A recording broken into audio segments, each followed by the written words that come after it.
Mohon saudara perhatikan ayat demi ayat di dalam HP saudara, ya. Jangan buka yang lain. Perikopnya untuk segala sesuatu ada waktunya. Untuk segala sesuatu ada masanya, untuk apapun di bawah langit dan ada waktunya. Ada waktu untuk lahir, ada waktu untuk meninggal, ada waktu untuk menanam, ada waktu untuk mencabut yang ditanam, ada waktu untuk membunuh, ada waktu untuk menyembuhkan, ada waktu untuk merombak, ada waktu untuk membangun, ada waktu untuk menangis, ada waktu untuk tertawa, ada waktu untuk meratap, ada waktu untuk menari, ada waktu untuk membuang batu, ada waktu untuk mengumpulkan batu, ada waktu untuk memeluk, ada waktu untuk menahan diri dari memeluk, ada waktu untuk mencari, ada waktu untuk membiarkan rugi, ada waktu untuk menyimpan, ada waktu untuk membuang. Ada waktu untuk merobek, ada waktu untuk menjahit, ada waktu untuk berdiam diri, ada waktu untuk berbicara, ada waktu untuk mengasihi, ada waktu untuk membenci, ada waktu untuk berperang, ada waktu untuk berdamai.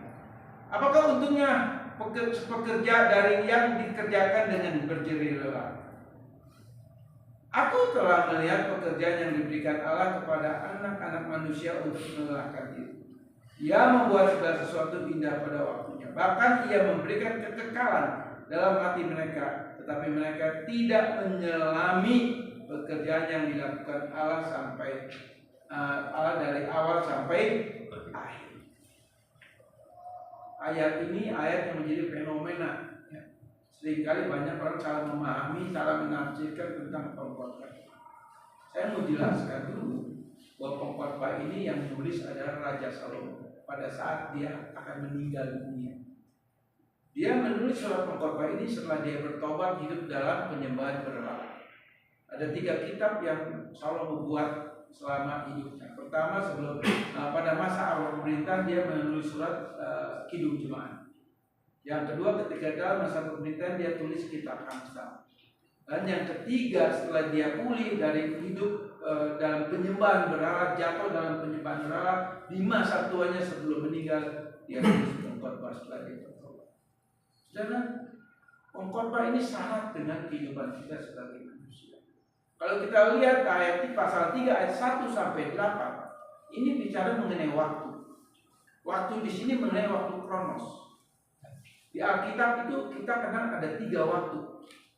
Aion, kronos, dan kairos. Aion itu waktu kekal. Dari awal sampai akhir itu kekal adanya. Kalau kronos itu waktu yang terbatas yang saat ini sudah ada kita hidup. 1 hari 24 jam. Itu nggak bisa nambah, nggak bisa dikurangi. Itu kronos. Yang ketiga kairos. Itu waktu Tuhan yang tidak terbatas ruang dan waktu. Dan itu bicara kairos itu bicara intervensi. Nah, ayat 1 kalau saya jabarin ayat demi ayat, waktu saya nggak cukup sudah. Itu butuh waktu yang cukup lama. Tapi saya mau kasih garis besar supaya saudara memahami. Pengkhotbah pasal 3 ayat 1 sampai 8 itu bicara mengenai waktu yang jahat dan kita ada di dalamnya. Perhatikan. Ayat 1 sampai 8 itu bicara kita hidup di dalam waktu yang sangat jahat ini. Seperti tadi lampu dimatikan, ruangan ini gelap enggak? Gelap. Kita hidup seperti di waktu itu, di dalam keadaan ruangan yang gelap. Itu bicara ayat 1 sampai 8.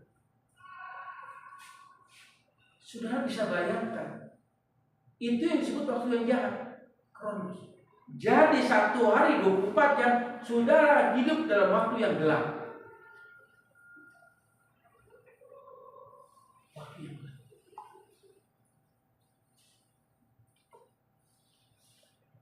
Sebelumnya Allah menciptakan kronos itu sangat baik, sempurna, penuh berkah.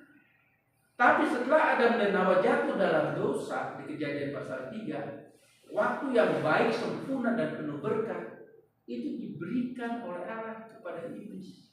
Karena Adam dan Hawa dipercayakan untuk mengelola waktu ini gagal. Akhirnya waktu yang begitu baik, sempurna dan penuh berkat diberikan kepada iblis. Dan sekarang saat ini di dunia ini, waktu itu ada di dalam kuknya iblis, ada di dalam kekuasaannya iblis sampai hari ini. Dari sini nangkep. Di dalam Lukas pasal 4 ayat 6, iblis katakan apa? Kepada Yesus ketika dia mencoba Yesus setelah Yesus berpuasa 40 hari. Sembah, maka kemuliaan dunia ini aku berikan kepadamu. Ini yang tawarkan itu kepada Yesus. Padahal iblis tahu Yesus ini Allah yang menjadi manusia. Iblis tahu. Tapi dia mencobai anak Allah yang hidup. Ayo sembah aku. Artinya apa? Kamu gak perlu mati di kayu salib. Sebab iblis tahu ketika Yesus lahir, Yesus berpuasa 40 hari. Iblis tahu kan Yesus ujung-ujungnya akan mati di kayu salib untuk menebus dosa manusia. Iblis tahu. Kalau kita baca Kejadian pasal 3 ayat 5, ayat 15, itu ada terjadi perjanjian yang disebut proto-evangelion. Artinya apa? Perjanjian antara Allah dengan Adam dan Hawa dan iblis. Dan disitulah iblis tahu bahwa satu saat akan datang Mesias, juru selamat. Jadi iblis itu tahu. Makanya dia berusaha untuk menghalangi Yesus mati di kayu salib. Dia tawarkan dunia yang diciptakan oleh Yesus sendiri. Karena saat itu Yesus benar-benar dalam kondisi kenosis, mengosongkan diri. Tapi dalam pribadi yang manusiawi ini, di dalam dirinya juga ada Allah, karena dia 100% Allah, 100% manusia. Bahasa kenos artinya dia ketika itu dia memakai kemanusiaannya, dia tidak pakai kealahannya. Itu kenosis. Dan iblis tahu itu, dia tawarkan, udah gak perlu mati di kayu salib, sembah aku, kemuliaan dunia ini yang tadinya kamu kasih ke Adam, aku berikan kepadamu. Tapi Tuhan katakan apa? Firman Tuhan berkata, hanya satu hal. Firman Tuhan katakan, sembahlah Tuhan Allah. Berarti ayat 1 sampai 8 itu bicara mengenai kuasa gelap. Kita hidup satu hari 24 jam seperti tadi ruangan ini yang saya matikan. Kita ada di situ, ada di dalam itu. Saudara jangan lihat mata fisik, oh sekarang ada lampu. Enggak, ini cuma tadi ilustrasi. Tapi faktanya secara alam roh kita hidup dalam kuasa kegelapan. Kita nggak berdaya. Siapapun termasuk saya pun nggak berdaya. Kita ada di dalamnya saat ini. Maka dari itu nggak aneh kalau banyak orang Kristen jatuh bangun dalam dosa.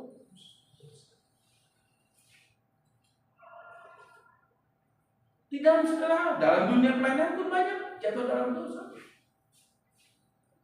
Dalam pekerjaan yang bersifat umum dunia ini seperti ya seperti Freeport ini pun banyak yang jatuh dalam dosa.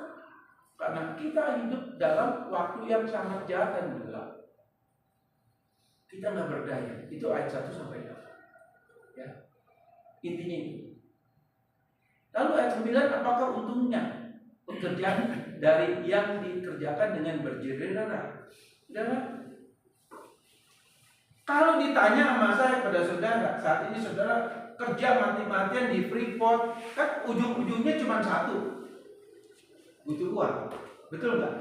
Kita jujur, ada yang nggak butuh uang, nggak usah kerja.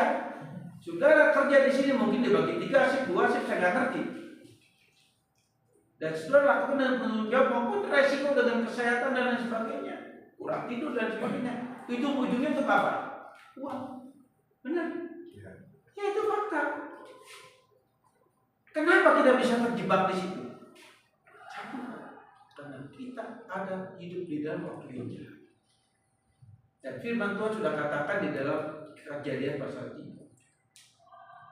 Allah mengutuk tanah, bukan manusia yang mengutuk tanah di mana kita hidup. Kita hidup semua dari hasil tanah, betul? Apa? Di sini kandungan baja emas mungkin apa saya nggak ngerti. Itu dari mana? Tapi sudah dikutuk, berarti kita harus ulang dulu. Nangkep? Bukan itu, banyak yang lain. Itu semua dalam kutuk. Dan kita lakukan itu karena tanah yang sudah dikutuk. Arti ayat 9 itu apa untungnya? Jadi dia payah, semuanya sia-sia. Maksud ayat 9 ini, kalau kita bekerja tapi melibatkan Allah, melibatkan Tuhan di dalam pekerjaan kita, maka apa yang kita hasilkan itu tidak menjadi sia-sia. Tapi pertanyaan saya, yakin nggak bahwa apa yang sudah dapat dari pekerjaan saudara di tempat ini begitu kerja keras, bahwa itu berkat Tuhan? Jangan merasa, oh saya kerja sendiri kok, tanpa Tuhan saya dapat gaji. Oke, itu memang fakta yang memang satu menjadi kenyataan karena kita hidup di dalam hukum Allah. Alkitab berkata ada 6 hukum. Ya. 6 hukum. Pertama, hukum kehendak Allah. Kedua, hukum rencana Allah. Ketiga, intervensi Allah. Keempat, kita hukum alam. Kelima, kita hidup dalam kebebasan kita, kehendak bebas kita. Yang keenam, kita hidup dalam hukumnya iblis, kegelapan. Ada 6 hukum kita hidup. Tapi hukum 1, 2, dan 3, kehendak Allah, rencana Allah, dan intervensi Allah itu hanya buat seorang yang percaya kepada Yesus, yang percaya kepada Kristus, yang beriman kepada Kristus. Lagu tadi bagus-bagus, tapi apa lagu yang tadi kita nyanyikan itu sesuai dengan fakta dalam kehidupan kita? Karena lagu itu pengakuan kepada Tuhan. Kalau saudara, saya lihat yang ada di sini, tapi suaranya bagus-bagus saudara. Saya suaranya jelek, tapi bagusnya saudara itu, apakah cuma enak didengar? Tapi di telinga Tuhan belum tutup ya. Tapi ketika kau tadi memuji Tuhan dengan iman, itu akan menjadi suatu pujian yang indah. Amin. Artinya apa? Kita di bawah hukum alam ini tetap kutuk tanah itu ada. Itu ada, nggak bisa lepas. Tapi kalau kita melibatkan Allah di dalam Kristus dalam setiap pekerjaan kita, walaupun tanah yang kita olah, kita kerjakan, tapi kita hidup dalam berkat dan perlindungan Tuhan, berkat dan kutuk. Itu kuasanya lebih dahsyat berkat. Ketika Allah kita libatkan, kutuk itu nggak berlaku lagi. Angkat di sini ya. Kalau kita percaya itu berkat Tuhan dan kita melibatkan dalam setiap kerjaan kita, di sini kita kerja mungkin ada yang pagi, siang atau malam, tapi kita lakukan dengan mengundang Tuhan, melibatkan Tuhan. Tuhan pimpin saya dalam pekerjaan. Percaya apa yang kau kerjakan. Walaupun mungkin maaf nilai gajimu tidak bagus, tapi ketika Tuhan berkati, berkat itu akan melimpah. Dan jangan lupa saudara, bukan amin-amin aja. Kita relaks sedikit. Tapi ingat, ada 10% punyanya Tuhan. Ada 10% punyanya Tuhan, bukan punya gembala, punyanya Tuhan. Nah itu yang tahu memberikan perpuluhan dengan benar sudah ya. Saya nggak tahu. Gembala pun nggak tahu. Tapi ketika kau lakukan dengan benar dan jujur, itu salah satu kau melibatkan Tuhan. Tuhan berkati saya. Saudara, orang yang menabur sepersepuluhan, Tuhan tidak akan pelit. Tuhan memang nggak butuh duit. Yang butuh duit gereja, nangkep. Gembala butuh duit, karena kita memang kayak saya gembala, kita hidup dari persembahan persepuluhan. Tapi kita punya tanggung jawab mengelola, bukan untuk kita semua, enggak. Nangkep. Kita pun punya tanggung jawab yang lebih besar lagi. Di sini saya bukan bicara masalah uang dalam arti kata saudara kasih. Sebab kalau orang yang percaya Tuhan, dia tahu tanggung jawab Tuhan. Jadi ayat 9, apapun yang kita lakukan, kalau kita melibatkan Tuhan, percaya apa yang kamu dapat kelak membuat kamu dan keluargamu baik dan terjadi. Kalau Tuhan katakan ya, semuanya akan tersedia. Kalau saya mau saksikan kehidupan saya, sudah akan kaget dengan berkat-berkat yang besar yang saya terima, yang nggak pernah saya pikirkan. Dan berkat-berkat yang besar itu saya terima bukan dari seiman, tapi seiman. Orang muslim yang bisa berkati saya dengan uang yang banyak sekali. Saya nggak pernah minta. Tuhan bisa gerakin dia untuk berkati saya. Maka itu bukan mujizat, kesetiaan Tuhan. Tuhan sanggup sudah, ya. Tuhan sanggup. Jadi ayat 9 kita melibatkan Tuhan. Ayat 10, aku telah melihat pekerjaan yang diberikan Allah kepada anak-anak manusia untuk melelahkan diri. Nah, ini ayat 10 ini nggak enak juga, saudara. Salomo berkata, aku telah melihat pekerjaan yang diberikan Allah kepada anak-anak manusia untuk melelahkan diri. Jadi ayat 9 dan 10 ini sangat berhubungan.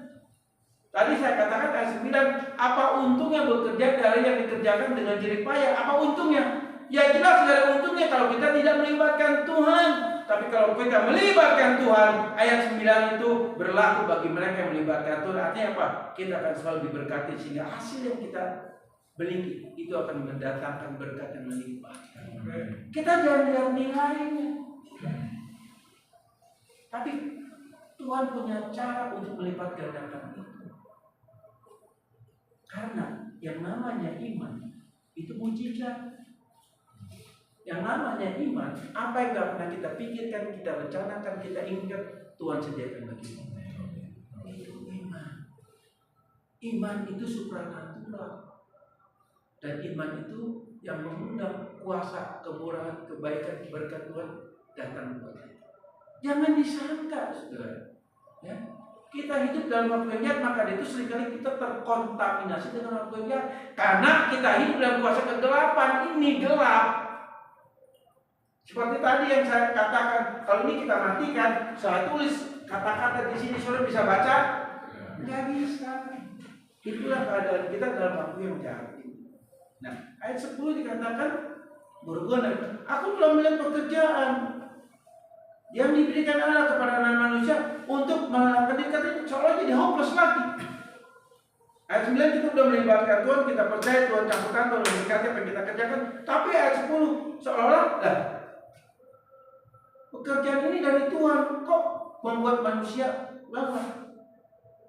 Pemahaman ini artinya apa? Ya, artinya apa yang kita lakukan dalam pekerjaan itu kalau tanpa iman itu sia-sia. Jadi artinya ketika kau tiba berkat, kau bertanggung jawab. Ini berkat Tuhan. Pakai untuk pekerjaan itu untuk kemuliaan Tuhan. Lalu apakah berkasih buat gereja semua? Enggak. Pertama, ketika kau terima berkat Tuhan, 10% itu punya Tuhan. 90% kau berikan untuk keluargamu. Bukan kalau kau yang sudah berkeluarga. Kalau yang belum berkeluarga jangan dihabisin untuk minum aqua.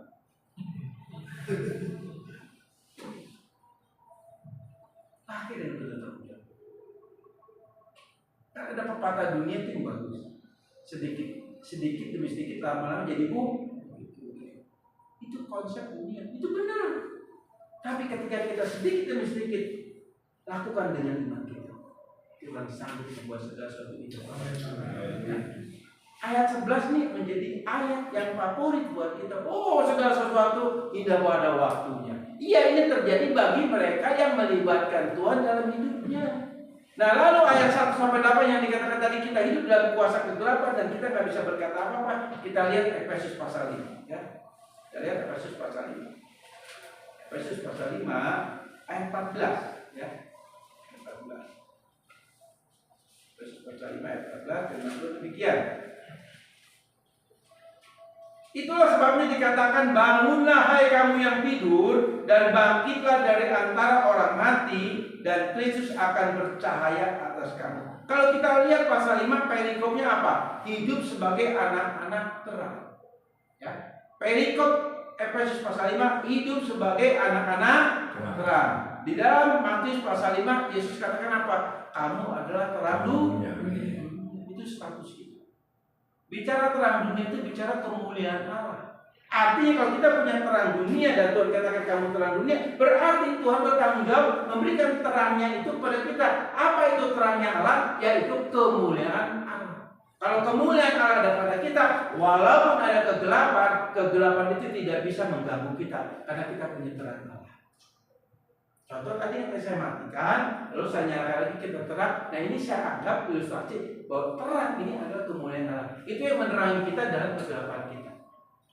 Lalu ayat 14 berkata begini, itulah sebabnya dikatakan bangunlah hai kamu yang tidur dan bangkitlah dari antara orang mati. Bicara antara orang mati ini bicara siapa? Ini bicara orang yang tidak percaya kepada Yesus. komunitas yang tidak percaya Yesus. Saya percaya di sini banyak kok yang belum percaya Yesus. Maksudnya di dalam komunitas Freeport ini, betul kan? Nah, kita ada di antara mereka. Itulah mereka yang dikatakan orang-orang yang mati di dalam Tuhan. Tapi ini secara teologisnya bisa dijelaskan perlu waktu. Jadi orang yang tidak mengenal Kristus, yang tidak percaya Yesus, itu dikatakan dia sudah mati sejak dia dilahirkan. Apanya yang mati? Rohnya. Karena upah dosa adalah mati.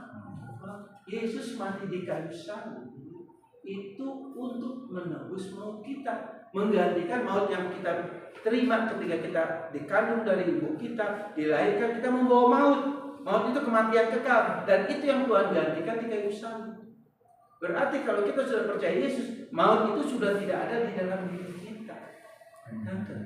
Jadi kita sekarang punya kehidupan yang namanya Zoe.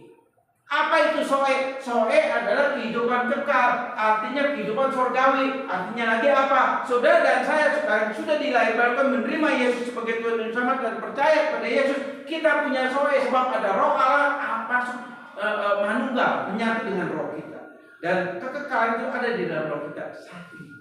Berarti kehidupan surgawi, kekekalan surgawi sudah ada di dalam diri kita. Zoe itu sudah ada. Bios itu kehidupan yang akan menghadapi kematian tubuh. Jadi kita punya dua kehidupan. Pertama kehidupan Zoe, kedua kehidupan bios. Zoe kehidupan kekal kita sudah punya. Kehidupan surgawi sudah ada pada diri kita, dan ketika kita nanti dipanggil dalam kematian dalam tubuh kita, Zoe itu membawa kita kepada Allah. Sekarang sudah punya Zoe. Hidup kekal itu sudah punya. Bios kita punya tubuh daging ini. Tapi bios ini cuma sampai nanti tubuh daging ini mati, kembali menjadi tanah dan debu, itu selesai. Itu bios. Jadi kita punya dua Zoe dan bios. Lalu dikatakan ayat 14 yang dikatakan orang-orang mati ini orang yang tidak percaya Yesus. Dan kita ada di dalam hal itu, di dalam komunitas itu. Tapi kita adalah dikatakan selanjutnya bahwa Kristus bercahaya atas kami. Jadi ada firman yang menjadi terang hidup kita. Di dalam Mazmur 119 ayat 105 firman Tuhan berkata apa? Firman adalah pelita bagi pintar. Tapi cuma jangan bukan di mulut di otak saja. Tapi dalam keseharian itu menjadi satu kenyataan. Lo iya cuma asal hafal aja. Iblis juga lebih pintar dari saya. Lebih pintar dari saya. Iblis itu tahu detail firman Tuhan. Jangan merasa jago firman. Oh, Mazmur 119 firman itu ketawa iblis. Artinya apa? Pret kata iblis. Kenapa? Karena kenyataannya cuma ada di otak saudara, tapi enggak lakukan itu. No. Tapi kalau firman itu menjadi terang bagi jalan hidup kita, kita seperti di dalam ruangan yang gelap tadi tiba-tiba ada lampu. Jadi kita selalu berjalan dalam terangnya Kristus. Walaupun kita ada dalam kegelapan, kegelapan itu tidak bisa mengalahkan terang Kristus. Saudara nyalakan, ada nggak gelap? Ada nggak? Nggak ada, mati. Gelap ada nggak? Simpel kan? Ya, oke. Ayat 15. Karena itu perhatikanlah dengan saksama bagaimana kamu hidup. Jangan seperti orang bebal, tetapi seperti orang arif. Artinya ayat 15 ini kita diminta untuk memperhatikan dengan sungguh-sungguh bahwa kita hidup ini harus menjadi terang. Nah ini mencek diri. Betul gak sih saya percaya Yesus? Betul gak sih saya percaya Yesus? Betul gak nih firman Tuhan ada di hati saya bukan di otak saya? Harus cek diri. Jangan yakin dengan KTP-mu Kristen enggak, atau orang tuamu Kristen enggak, surat baptisanmu enggak.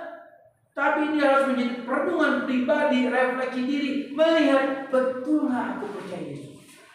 Yang kedua, betul nggak firman itu ada di dalam hatiku bukan di otak. Karena iblis pun tahu firman. Nah, saya nggak perlu jelaskan kita waktunya saudara ya. Oke.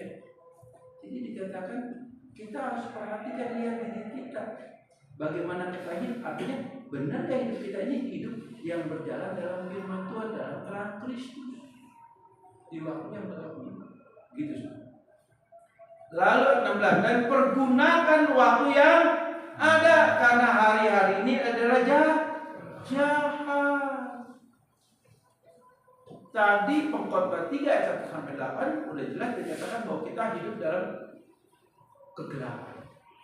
Dan ini ayat 16 dikatakan pergunakan waktu yang ada, karena hari-hari ini adalah jahat. Artinya apa? Kita hidup dalam kuknya iblis, dalam kuasanya iblis. Tetapi iblis tidak akan pernah bisa mengganggu masa depan kita, hidup kita, karena kita sudah punya terang Kristus, yaitu firman Tuhan. Dia cuma bisa melihat, tapi dia tidak, kegelapan yang ada di dunia ini waktu proses ini tidak akan bisa mempengaruhi hidup saudara dan saya, karena kita punya terang Kristus. Kemuliaan Allah ada pada kita. Kalau sudah baca tentang Musa, bagaimana ketika Musa berjumpa dengan Allah, lalu setelah itu Musa turun bertemu dengan bangsa Israel, mukanya bercahaya dan bangsa Israel takut melihat wajah. Itu yang namanya terang, itu yang namanya firman Tuhan. Dan itu ada pada saudara dan saya. Kita punya terang Allah, punya terang firman, punya terang Kristus. Jadi dimanapun kita berada, kita berjalan dalam keadaan apapun, percaya kamu berjalan dalam terangnya Allah.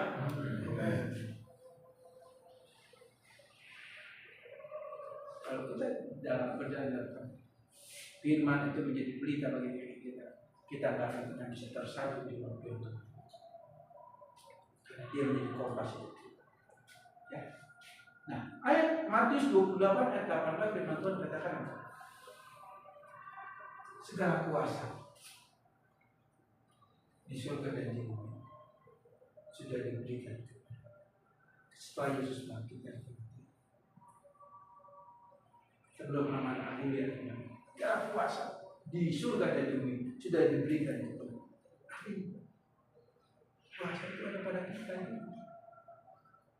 Jadi iblis dengan segala antek-anteknya tahu bahwa di dalam diri kita ini ada terang Allah, ada kemuliaan Allah, ada terang firman, ada terang Kristus, ada kuasa Allah di dalam diri kita. Dia tahu. Pakai itu dalam hidupmu, dimanapun kau berada, dalam pekerjaan ini, dan harus memperkatakan firman. Ya Yosua pasal 1 ayat 8 merenungkan firman Tuhan siang dan malam agar kita beruntung. Artinya dalam setiap kepikiran kamu harus mengimani Tuhan berkati saya, Tuhan pasti menolong saya, Tuhan pasti memulihkan saya, Tuhan pasti memberkati menjadikan saya besar. Itu boleh kita memperkatakan dengan iman. Tapi tetap satu hal, ketika engkau memperkatakan firman dalam pekerjaanmu, ketika engkau melibatkan Tuhan dalam pekerjaanmu, apa yang kau hasilkan itu tidak menjadi sia-sia. Tetapi satu hal, tetap hak Tuhan 10% kamu harus berikan kepada Tuhan. Wah, rugi dong. Tuhan bukan ajak saudara berjudi, tapi Tuhan cuma meminta engkau taat. Amin. Ketaatan itu mendatangkan berkat.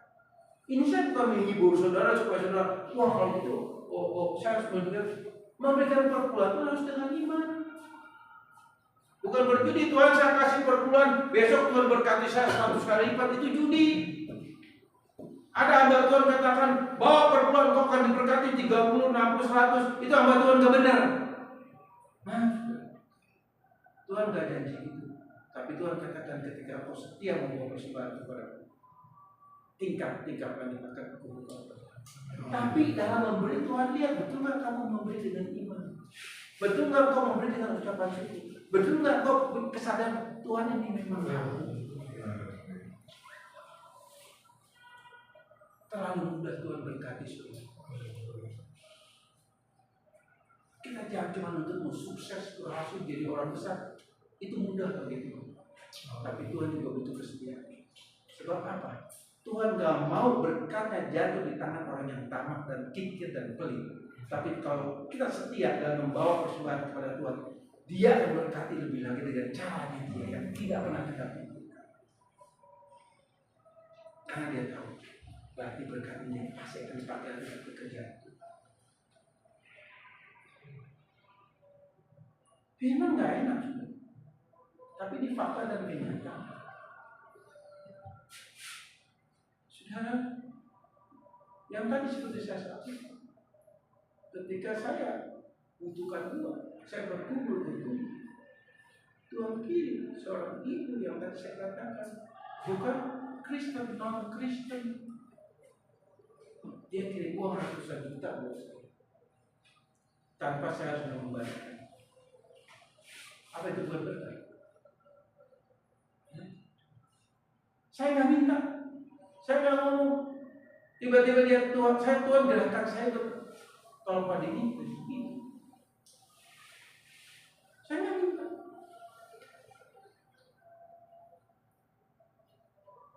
Ada banyak cara Tuhan untuk membantu. Tapi yang Tuhan setiakan kita, ya simpel. Kalau kita punya anak dua, yang satu boros, yang satu pintar menata keuangan, baik. Nanti warisan kita mau kita kasih ke siapa? Ke anak kita yang boros atau yang pintar menggunakan keuangan dan punya tanggung jawab? Tentu ke anak kita yang pintar dan bertanggung jawab. Tujuannya bukan berarti anak kita nggak sayang, bukan. Kita nggak ingin berkat itu juga membuat dia semakin jauh dari Tuhan. Ngerti? Tuhan lebih tahu hidup saudara saya. Setelah saya ibadah dari sini, sebentar kita keluar. Saudara tahu nggak apa yang saudara lakukan? Ada yang tahu nggak? Nggak ada kan? Atau sebentar keluar, atau sejam kemudian nanti setelah keluar, saudara tahu nggak apa yang saudara mau omongin, mau bicara dengan si A, bertemu dengan si A, tahu? Nggak tahu. Tapi Tuhan sudah tahu. Apa yang akan terjadi, apa yang akan kau katakan, kau pikirkan, ketemu dengan siapa, apa yang kau lakukan, semua sudah transparan di mata Tuhan. Tapi orang yang beriman sejati kepada Tuhan, yang punya firman dalam hatinya, itu yang Tuhan lihat. Karena Tuhan nggak lihat penampilan semua, tapi Tuhan lihat hati. Sudah ketaatan harus bayar. Bukan hanya persembahan, tapi kesetiaan kita kepada Tuhan. Kesetiaan kita menjadi terang dunia. Berapa jiwa yang sudah saudara bawa bagi Tuhan di tempat ini? Saya yakin ini barak apa nih? Atau apartemen kali ya? Ya saya nggak tahu. Tapi oke, tapi bagus lah ya. Mungkin di sini ada 1.000 orang, pernah nggak? 11.000. Hah? 11.000? Ya, yang di daerah sini saja. Iya. 11.000. Iya. Berapa orang Kristen? Dari 11.000 ada nggak 100? Ada lebih. Iya. Kenapa nggak dibawa ke sini? Kita tangan gini. Bawa mereka, ayo kita ibadah. Keluarnya nggak cukup, kalau gedein lagi. Kalau perlu tuh yang tadi itu tempat main apa, biliar ya. Pakai buat tempat ibadah. Yang bilang singkirin aja. Karena itu budi juga. Kita nggak tahu. Itu nggak. Bawa nanti minggu depan, bawa jiwa-jiwa. Ayo kita gedein, sempatin cuma 1,5 jam 2 jam kok. Perlu patungan buat snack. Apa buat Tuhan? Ayo kita ngopi. Kita makan makanan kecil. Ibadah yuk. Kalau ada 200 orang Kristen dari 12.000, penuhi. Mereka berjalan dengan kegelapan dalam ruangan yang gelap yang tadi saya mandikan. Kita ini punya terang Kristus. Terangi mereka, bawa ke sini. Satu jiwa di mata Tuhan itu berharga. Amen. Saya jauh-jauh, saudara. Saya dari Jakarta, dari Bekasi sama Pak Eki dari Pulau Kutu ke sini. Saya bukan kejar uang. Berapa sih PK yang saya terima? Saya ngajar aja di ATT 1 jam itu saya bisa terima 750.000 sampai 1 juta 1 jam. Saya bukan itu. Karena saya mengasihi Tuhan. Kemana Tuhan panggil? Saya siap. Saya cuma hamba. Pak John sebagai hamba Tuhan.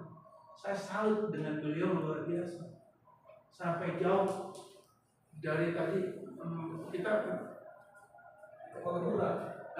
dari Tembagapura ya, base camp ya. Ini jauh loh saudara, kalau jalan kaki nggak sama. Jadi ngancam gitu. Beliau tiap minggu kesini loh. Ya, Kamis. Oh, Kamis. 2 kali. Kalau bukan karena masih itu. Saya juga jujur suka saudara berani bayar harga, tapi masih banyak saudara seingat saya. Saudara belum. Tapi juga ayo kita ibadah dulu sebentar. Kenapa sih? Cuma satu puncak. Bisa. Merayu wanita bisa. Kayak belum nikah. Ya. Iya kan belum nikah nggak boleh mesti tahu diri lah. Kita percaya saudara seiman kita yang masih mungkin lagi capek kerja capek. Tapi saudara tadi pun saya udah lelah. Ketika worship, wah puji Tuhan, saya semangat lagi saudara, sehat lagi, kuat lagi saudara. Tadi saya dibawa Pak Edwin ke mana? Sampai sana pusing saya saudara. Benar, ulang wah. Dalam arti bisa pingsan dia ini, pusing ternyata udaranya tipis ya. Tapi Pak Edwin luar biasa fisiknya, Pak Eki, tapi enggak, saya cuma lapar katanya. Iya kan, saya bukan lapar, pusing. Benar, saya bilang saya mau khotbah tuh Pak. Ya kan khotbah jam 9 nanti ibadahnya. Saya mau khotbah tuh lagi. Benar-benar sakit, pusing saya. Tapi saya tahu Tuhan saya bintang dia. Beri kemampuan di mobil saya tidak teler itu Pak, teler pusing. Tapi ketika masuk dalam ibadah di bawah, Tuhan menyala. Khotbah saya hampir 1 jam lah ya. Bahkan kalau dikasih waktu bisa 2 jam saya suruh. Cuma kalau 2 jam pasti dimana pulang sejam. Loh iya kan khotbah pernah 1 jam. Seperti di sini, saya nggak tahu udah berapa jam saya di sini. Hah? Ada yang mau kerja malam. Oke, tinggal 5 menit lagi. 5 menit lagi. Tapi kalau saudara coba senang konser musik apa kayak itu yang rokok gitu. Kayaknya kalau musik itu pertunjukan cuma 1 jam, rugi kita. Itu udah bayar rugi. Pokoknya 3 kali. Oh yes, kan begitu ya? Iya. Kenapa dengar firman Tuhan? Kok dibaca? Kita harus dan hafal itu. Saudara, ketika saya kuliah, saya terakhir ambil S3 tuh usia saya baru 56 tahun. Sampai S3. Dari Bekasi, Jakarta ke Surabaya seminggu 3 kali. Seminggu, pokoknya dalam seminggu itu 3 hari saya di Surabaya naik kereta sampai sana jam 12 malam, tidur, pagi kuliah 3 hari, pulang lagi, minggu depan begitu lagi, sampai sini dari Surabaya pulang sampai rumah saya jam 2 pagi. Itu tiap minggu selama 2 tahun. Badan capek, sangat capek. Karena saya tahu Tuhan saya perlu belajar. Karena saya tidak ada rasa. 2 tahun saya jalan. 1 minggu 3 hari saya di Surabaya. Berangkat jam 2 dari Bekasi sampai Surabaya jam 12 malam. Sampai penginapan sekitar jam 1 pagi udah kuliah lagi. Terus begitu. Pulang ke rumah sampai rumah jam 2 pagi. Setiap itu begitu. Umur udah 57, saudara belum 57. Paling 40 ya, 30 Pak. Yang 20 usia dia bawah 30 berapa orang? 1, 2, 3. Yang 30 di atas 30, 40. Malu sama saya kok. Kita berdoa. Bapak terima kasih buat firman pada malam hari ini. Kami sadar Bapak kadang ngatur daging kami ini tidak suka firman, malas dengar firman, bahkan menolak firman. Tapi tolong Bapak, mulai hari ini berikan kepada kami rasa haus dan lapar akan firman. Sebab ketika kami punya lapar dan haus akan firman, bukti bahwa Roh Allah, Roh Kudus ada di dalam hati kami. Terima kasih Bapak menunaikan firman ini yang memang secara manusiawi kami sulit untuk jadi pelaku firman, tapi bersama Roh Kudus kami akan melakukan. Dan kami percaya Engkau Allah yang mengasihi kami, Engkau Allah yang punya tanggung jawab atas hidup kami, bahkan Engkau bertanggung jawab untuk masa depan kami, untuk keluarga kami. Ketika kami setia kepada Bapa, Engkau akan perhitungkan itu semua. Dan kesetiaan kami, iman kami tidak menjadi gugur, tidak menjadi sia-sia, tapi akan melihat berkat-berkat yang dahsyat yang akan kami alami, akan terima dalam hidup ini. Sebab kami adalah pengelola keuangan yang Tuhan percayakan buat kami, dan Tuhan tahu bahwa berkat yang kami terima pun betapa besar dan melimpahnya, kami punya tanggung jawab juga untuk memuliakan nama Tuhan. Terima kasih Bapak, Bapak menyerahkan gereja yang kecil ini ke dalam tangan-Mu. Biar beri kerinduan buat anak-anak-Mu Bapak, untuk minggu depan mereka bisa bawa jiwa sebanyak-banyaknya datang beribadah, sehingga tempat ini dirubah menjadi tempat yang besar. Terima kasih Bapak, berkati hamba-Mu Pak John, Pak Edwin dan yang lainnya yang selalu setia melayani Kau. Berkati mereka Bapak, mereka adalah hamba-Mu yang setia dan Bapak percaya Kau menopang pekerjaan mereka hanya untuk kerajaan surga. Terima kasih Bapak, dalam nama kami berdoa. Amin.